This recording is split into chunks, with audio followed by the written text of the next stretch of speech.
pase, pierna derecha, directo al arco, ¡golazo! ¡Golazo!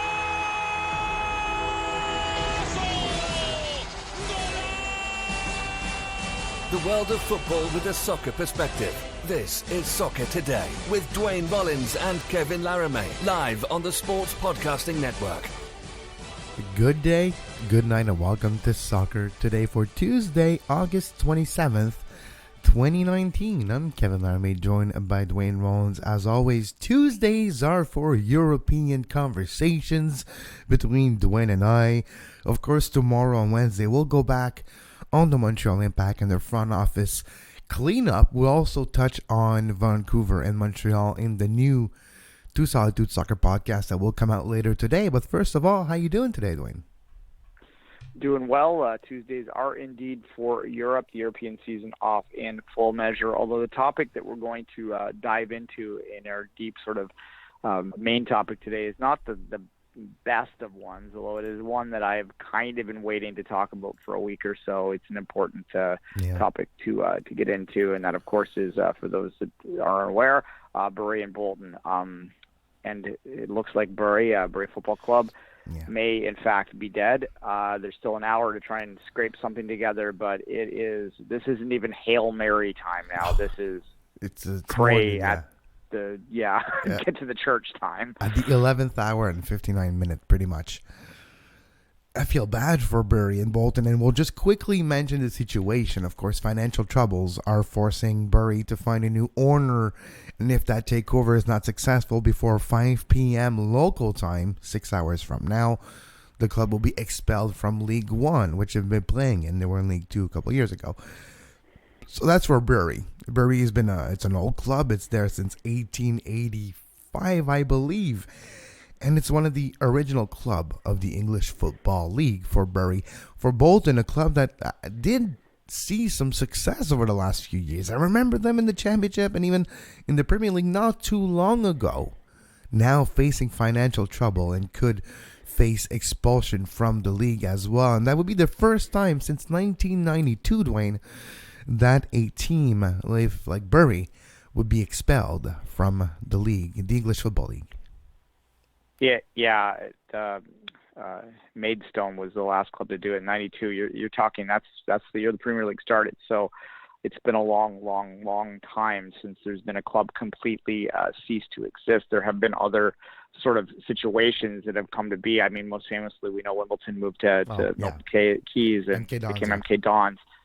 And then that created the Phoenix Club. They called them Phoenix Clubs, like they're rising up from the ashes. AFC Wimbledon with the Black levels. Phoenix double-headed, which represents that ideology with AFC Wimbledon. Exactly, and we've now, of course, seen Wimbledon raise to the point which they actually surpassed MK Dons in the league pyramid last year, playing in a league above them. So certainly the Phoenix Club's idea has been around for a while, but this is unfortunately the first time we're going to see it in this capacity. It looks like with Bury, a small community just north of Manchester, about 50,000 people. I have a lot of empathy for this because it reminds me a lot of the hockey team I lost in a different circumstance. But nonetheless, it's very difficult for those who have never experienced the loss of a childhood team outright to understand. It's like someone dies. It really is. It feels like that. It's a grief. It's a grief period. Seriously. And their 5 first games of the regular season has been postponed up until the first game would have been this Saturday versus Doncaster Rover at the stadium of Bury. And earlier this week, over 400 fans, and not even fans, 400 people from Bury were cleaning the stadium, buffering the seats just in case the salvage of the team was successful. The saving of the team was successful, so they could play their first game on Saturday. Local fans, people that don't even like football probably, got implicated because it means so much for the community. And for that community, I hope that in the next 51 minutes something happens. It's very last-ditch effort, and by the time we're talking to you tomorrow, we'll know more, but it looks like Bury will be no more in the English Football League. It might, like you mentioned, it might start again outside and make their way back in the Football League under a different name and different things. But for Bury, for their logo, for their history, It's a shame. And, I feel bad, Dwayne, because I've discovered Bury only 2 years ago. It's been my FIFA club for the last 2 years. So a few months ago when I first started to hear that Bury was in trouble financially, I was like, oh, no, come on. I'm playing with you guys on FIFA. I just signed Piatti, Alphonso Davies, Jonathan David for Bury. Come on. You guys can make it through. And I really feel sad today because I'm like, yeah, I'm going to have to order my Bury kit really soon offline because it's going to disappear. It's not going to... That's sad. It was becoming my lower league team in England, no offense. And this is all because of FIFA. I've talked about this before. That's how I discovered Forest and Chelsea. But, I feel bad for Bury. And for Bolton...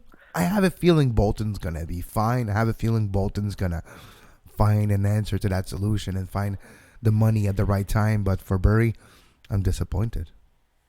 Yeah, Bolton's up against it too. But yeah, it does seem you hear a lot less about them because it does seem like because that is a brand that was in the Premier League not too long ago that people know and understand. And there seems to be 3 years, 4 years ago? Yeah. Like not that long. I remember watching them play.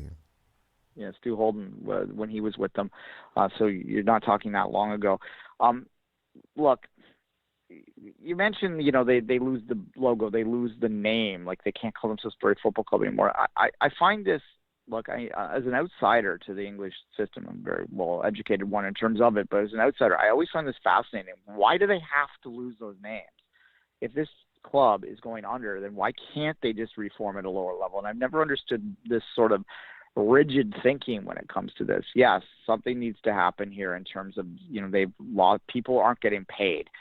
Their players aren't getting paid. The staff has been all let go. That's why they had to have volunteers in the stadium to clean the stadium there. You've screwed up the entire schedule by having to cancel all these games. And now basically, I guess you just take them off the schedule for the year and you go forward from there. Does that mean that one more team's there's only going to be two teams relegated next year? I think that's what it is, because you cannot not promote a team from League Two, right? So you cannot have only two teams promoted. So no, of course, there's going to be only two teams relegated, and I guess that's one of the reasons why there's more than 20 teams in the League One and in League Two too, because it's always a possibility, but you never think it's going to happen.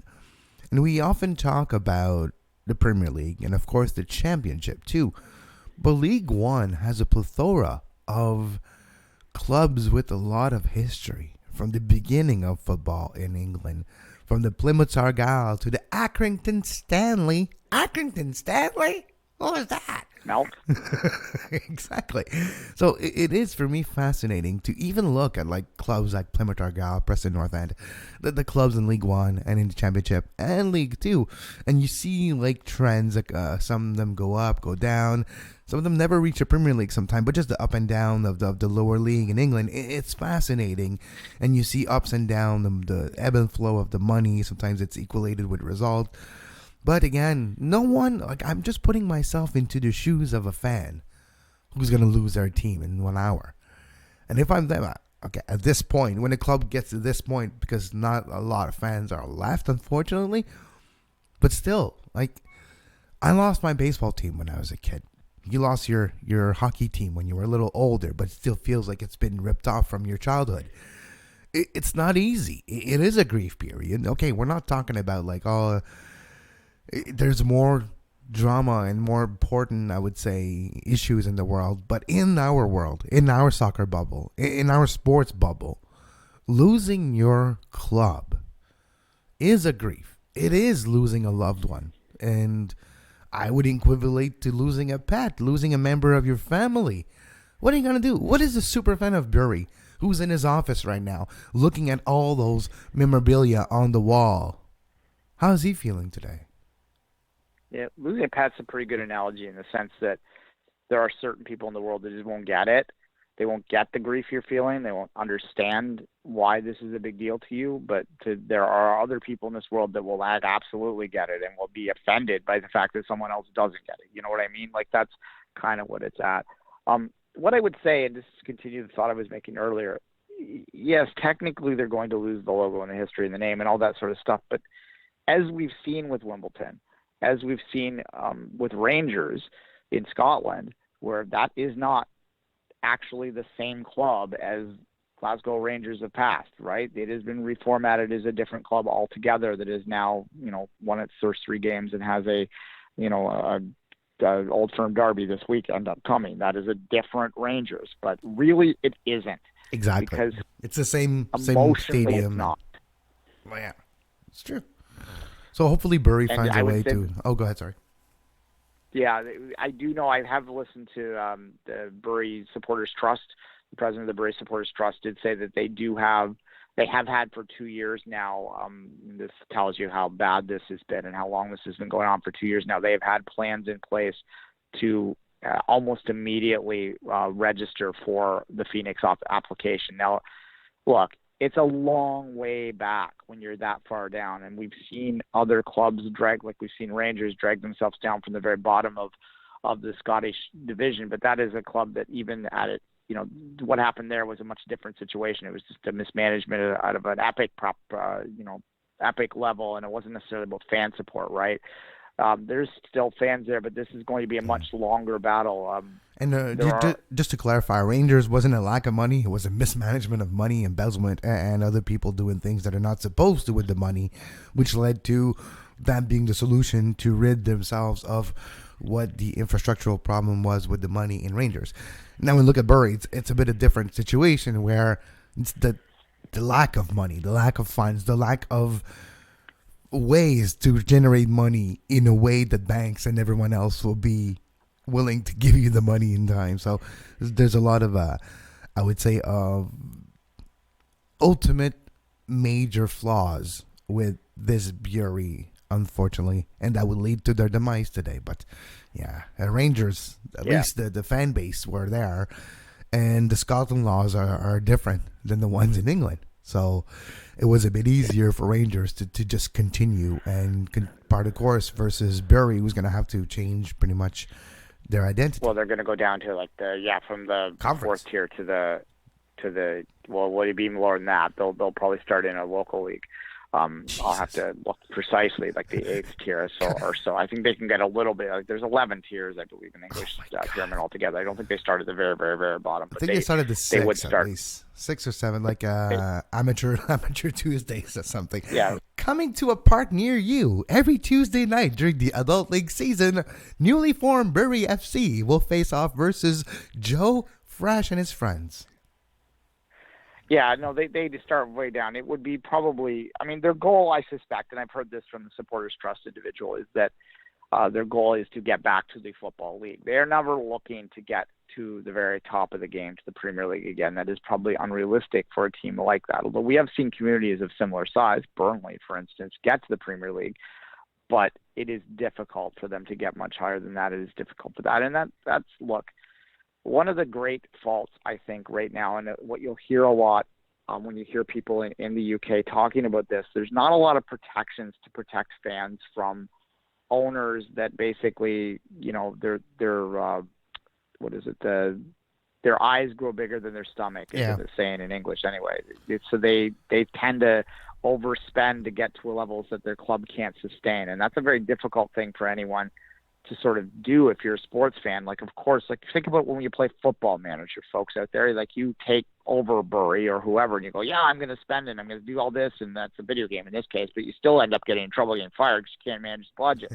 The thing is that doesn't happen. If you don't manage the budget properly for the real club, ironically, it is less, there's less punishment to you as an individual than there would be in a video game. You're probably not going to get fired if you're overspending and buying players in to take this club to a level that it can't really sustain, that it's not really a natural place for it.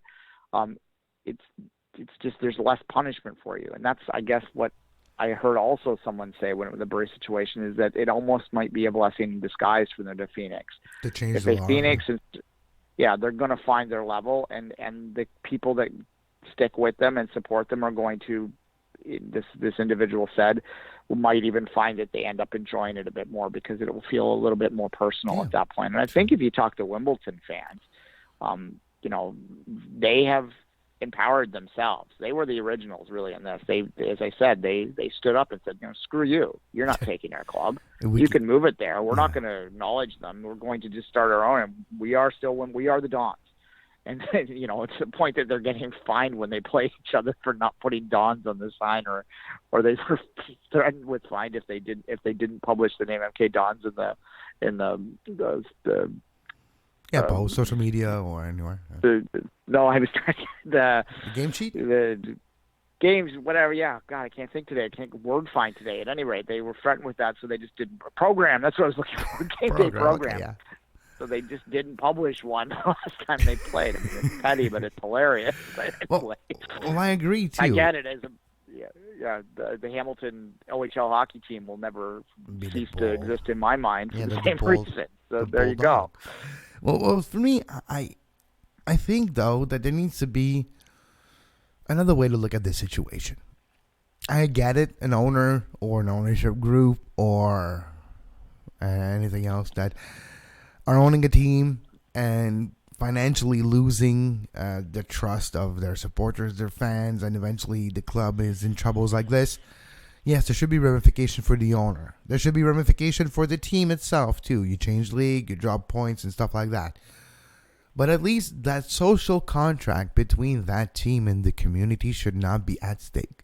What I'm saying is the name, the record, the stadium, if the stadium is part of the ownership, those should all go back to the fans. The trust of the supporters' trust. And from then, okay, the club has dropped down. It's back in the Blue Conference East, whatever. And then at that point, the new supporters, or the new ownership group that take over the mantle. Okay, you might not be able to call it the same name, but you can take the same logo. You change the name a little bit. You add a little asterisk there. You add an AFC, whatever the case may be. But at least that new project has some continuation with the records, with the fan being part of it, and you're not necessarily just building from nothing. And I think that's important, that people that are feeling slighted with the disappearance of their club can find a way to throw that energy, that sadness, that grief into a new project that will be able eventually to take over that spot in their heart that Bury had, or at least to equate it, to have the club be back to what it was supposed to be. So maybe that's a solution to, okay, you're an owner, you're dropped out of the championship, you're dropped out of the English Football League. The copyrights, the namesake of the stadium, the grounds, the training facility, the contracts with Admiral, their kit manufacturer, all those things go to the supporters' trust, and from then, it's yours, guys, to do what you think is best. At least the fans would not be held hostages, which they are right now. The fans are the only victims in this. Well, yeah. For the players too, they're not getting paid, but they'll bounce up somewhere else. Yeah. I was just going to say, look, my example, for those who don't know, is that I grew up in a small town in Ontario called Belleville. It was, pride and joy was its OHL hockey team, which is, in the Canadian context, if you don't know, junior hockey is a major, big deal. So the Belleville Bulls existed throughout my entire childhood into my adult years. Were very successful. They punched above their weight. They made the national championship tournament twice for a town the size of Belleville. That's a pretty significant achievement. They won the OHL championship once, also a significant achievement for a market the size of Belleville.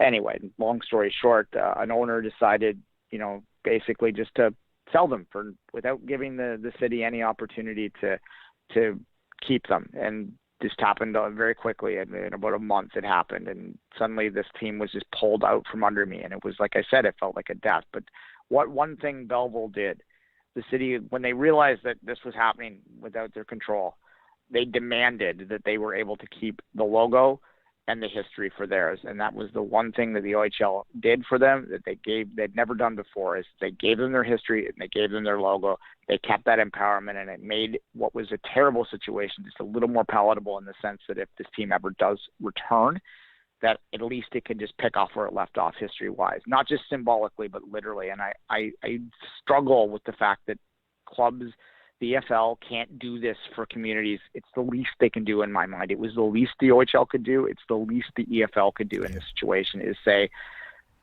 further of today, Bury Football Club as it exists needs to restructure from this division. But under this new ownership, this supporter trust ownership, it is allowed to keep its history and start afresh, wiped off. Yeah. I don't know why they feel the need to just wipe them out. Why? Why do they need to do that? To punish. I think it's to punish. Yeah. I think it's the guillotine. It's like, okay, well, that's your punishment. You lose your identity. You lose what made you you for the last 130 years.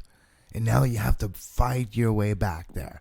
You have to reconquer everything, the fans, and then everything else. And I think it's a bit too much.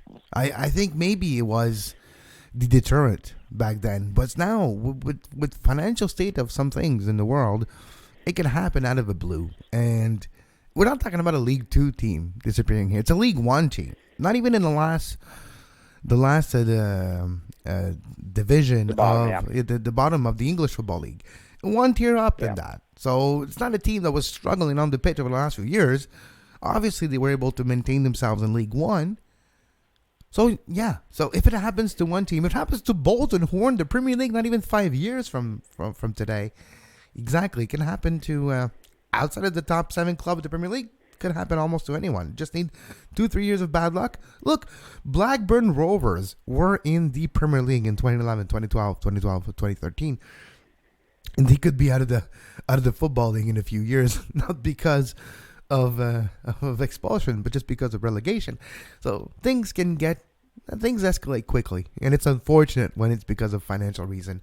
And again, I want to reiterate to any Bury fans that could be listening, or Bolton fans that could be listening, hang in there. It might sound trivial. It's a tough day. It's a tough day.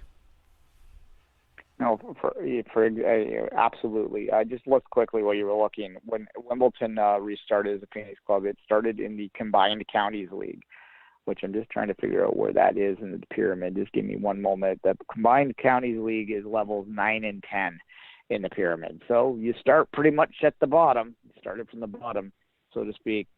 So it'll be a long road back, but at least you'll have the power again if they do take over, although we still do hope in the 33 minutes remaining that there is some kind of decision that goes favorably for them in this particular case. But there needs to be more protections to prevent this from happening. And it's not just, we talk about financial fair play for the big clubs, and that's more about competitive balance. It's about parity. Needs to be something at the lower, the bigger issues at the lower levels in my mind, because, if cities ownership decides they're bored and pulls out tomorrow, well, that sucks for me and for city fans, but the club is not going to go away. They're just going to change, right? They're just going to have a new owner, and maybe they'll have a little less money, and maybe they'll, have to battle for Champions League spots instead of battle for the top. And it just changes as opposed to just oblivion. And you have Thomas Cook Vacations back as your sponsor on your shirt and little things like that. But and we adjust. But if the team just doesn't exist anymore, you don't have the chance to decide whether you want to continue with them. Whether you're a glory hunter or not. And there's no glory hunting at Bury FC, right? It's hell. You're just north of Manchester. You have better choices in terms of success, right in your own backyard. So we wish them well, and we hope that this works out. We have doubts, but let's see. We'll watch it. Yeah, I have more confidence for Bolton than for Bury, but we'll keep an eye on that situation, and we'll keep you appraised of the situation across our different shows that we do today and the next few days. Of course, we had a lot more things on the docket for today. We'll just quickly mention, usually we just go through a couple results on Tuesdays. And we've talked about Serie A last week, we previewed it. Yes, Juventus is going to win. That's our preview of the Serie A. But there was a couple interesting games. Udinese having a good result at home versus Milan. But 3 big results, 2 of them in England. Very big results, Duane. Spurs losing at home at the new White Hart Lane to Newcastle 1-0. And then Crystal Palace scoring a goal in extra time to beat Man United at home. That's not a bad result for Newcastle and for Crystal Palace. The anti-Fergie time. I mean, this is, as I was listening to football ramble. They as they quite succinctly put it in their own unique way, we have to remember that Manchester United is not good. And what they meant by that is that they're not good compared to their own history right now. And it is still difficult for a lot of us to wrap our head around the fact that Crystal Palace can punch them in the nose in extra time at Old Trafford. But that's what happened. That's, I think, indicated that battle for 4, 5, 6, 7 is going to be interesting this year in England. I think we've all seen pretty clear evidence that 1, 2 are going to be where we think they are, and Spurs is not giving us any confidence that they're going to rise up. But the rest of it, I think it's wide open. And hell, if Spurs keeps losing like that, although they were dominant statistically in that game, but they just couldn't break them down. But if they can't find a way. It doesn't matter if you win by a mile or by an inch. What matters is at the last of the 3 whistles, you're winning. And on the score sheet, it doesn't say, yeah, you won, but you only had 20% of the possession, so we're only going to give you 2 points instead of 3. Nah. It's still 3 points. That's why I'm like, yeah, good job, Crystal Palace. You got the points there. Man United struggling. Tottenham, second time already that they stumble. Liverpool 3-3. Man City stumble a bit. It's going to be a closer one, and I'm wearing my Chelsea shirt, which I will probably be doing most Tuesdays until my Bury kit comes in, because I just bought a Bury kit while you were talking, Duane. So when my Bury kit gets home, I'm going to be wearing it on Tuesdays, and I guess rest in peace. But yeah, Premier League is a bit more open. It is at least below the top 2. I mean, obviously Spurs took points off City in a performance. Again, you'd only look at the points, not how well it's. It is interesting to me, and I think that the drop down of the traditional teams like Chelsea and United over this year is going to make things a little more interesting. We'd all love to see an upset team in that 4th spot, unless you're supporting the team that would be there otherwise. So yeah, there's lots to watch, and Serie A was fun to watch this weekend. La Liga looks like it's going to be a 3-team battle for sure. You look at Real Madrid, not exactly firing on any cylinders right now. Barcelona did bounce back with a pretty big win on the weekend, so there's that. Lots of fun across the board. We can't wait to watch more of this and talk more on Tuesdays. Yeah. But we won't always talk about. I was gonna say, Duane, for some reason Tuesdays, every Tuesday now, it's been 2 Tuesdays in a row. I'm trying to say that 5 times quickly. 2 Tuesdays in a row. That time is getting away from us. We don't even have time to talk about everything we want to from Europe, because Europe is big. There's a lot of soccer. And we both thought that Bury and Bolton situation was worth it. Of course, if you want to have a little laugh, go to look for Schalke and VAR and 911. Interesting that people are calling police now to complain about robberies because of VAR. It's not a joke. It actually happened. Yes, exactly. I feel like calling the police on VAR all the time too, but I don't think they'd take me seriously if I did. No, they won't. They probably won't. On that note, Duane and I have a busy schedule today. It's a return of the 5 Rings podcast later on today, and the Two Solid Dudes Soccer podcast as well. If you want to hear more about the Montreal Impact front office cleanup, make sure you follow us, Two Solid Dudes podcast, at patreon.com/sports podcast network. Duane and I will also interview a great guest with Saskatchewan and Canadian Premier League in mind later today. But first, make sure you follow us on Twitter at 24th Minute for Duane, at Kevin Laramee for myself, and at Soccer Today SPN for this show. Podcast versions available everywhere you get your podcast, and live videos every day, Monday to Friday, 11 a.m. at Soccer Today SPN. And until next time, as always, have a great soccer. You can find the podcast version of all the shows we do on iTunes, Apple Podcast, Google Play Store, TuneIn Radio, iHeartRadio, and anywhere you get your podcast.